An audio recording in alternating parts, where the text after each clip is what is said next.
Здравейте, приятели! Както вече знаете от предишните видеа, това е Спас. Това е Ники. Имаме гост в това видео, който се казва Петър. Здравейте. Днешното видео е на тема подкаст, всичко свързано за дънният риболов, който ще го представя аз. Предлагам да започнем с малката информация, която аз съм подготвил. Дънният риболов е техника за ловене на риба, при която стръвта пада на дъното на водоема, където се хранят различните видове риби. Видовете риби са хищни и мирни, като мирни като шаран, платика, лин, хищни като пастърва, костур, бяла риба и щука, още много други. Това мога да кажа в кратката информация. Имат няколко въпроси колегите, които ще ми зададат. Нека първи въпрос да го зададе Петър. Как се запали по дънния риболов? Какво най-много те привлече от другите? Аз, честно казано, не съм най-големия фен на дънния риболов, но практикувам го в различните водоеми. Най-много лова на него костур. Запалих се, като бях тук на нас близкия ни язовир с моя дядо, от нашата лодка, която ни е. Оттам най-лесно се хваща на дъно и оттам повече го практикувам, иначе практикувам и спининг и понякога фидър, но по-рядко, нямам още фидър оборудване. Ще задам следващия въпрос. Как да изберем правилното дънно оборудване?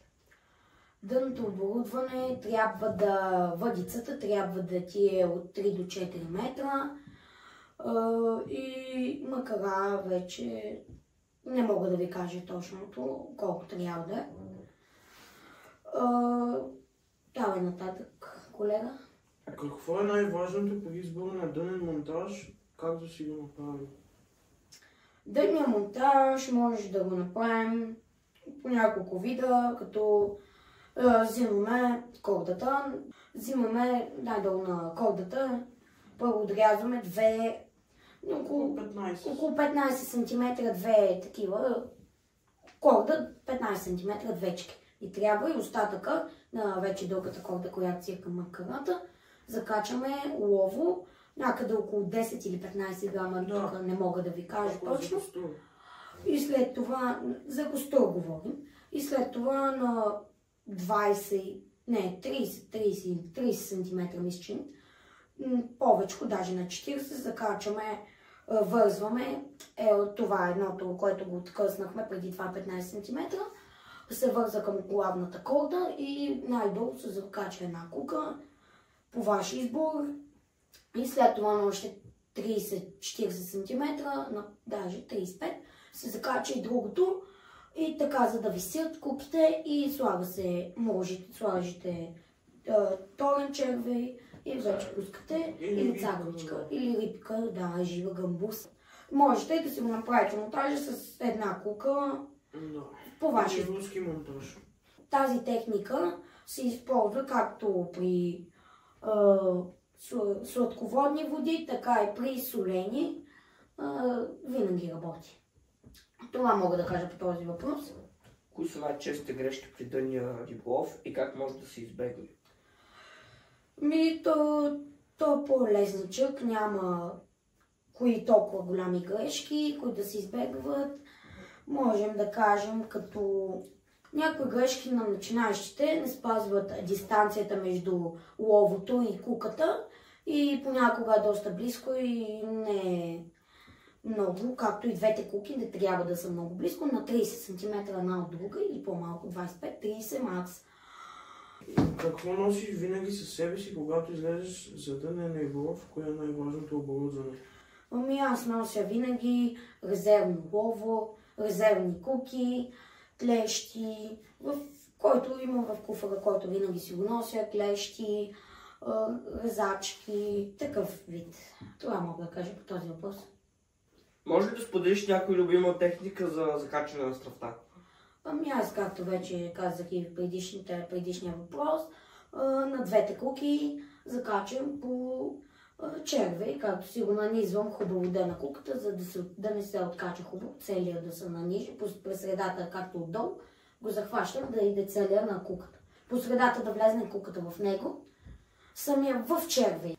Или през устата. Да, ако закачате рибка, можете през гръбнака, както отгоре на перката, или ако искате за устата, можете обръщате на обратница корема нагоре и през устата така закачате отдолу и завъртате. Добре?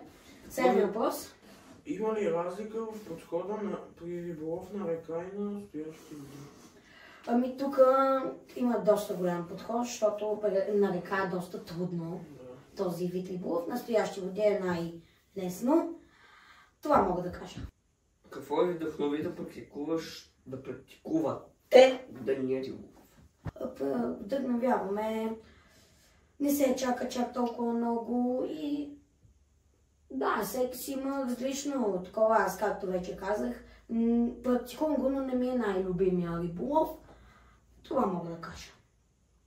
Коя е най-запомнящата си риба, на която си ловил на дъно? Беше около 1,7 кг на язовир Батак от нашата си лодка. Аз най-много там лова. И има ли още въпроси? Да, последно. Голямата риба, която си хваща на дъно на риболов? Да, пак е този костур, 1,7 кг, пак там. Да, този. Това беше от днешното видео. Да му ви е харесало, абонирайте се за канала, харесайте видеото и коментирайте. Чао! Това беше чао и до другата другата сряда.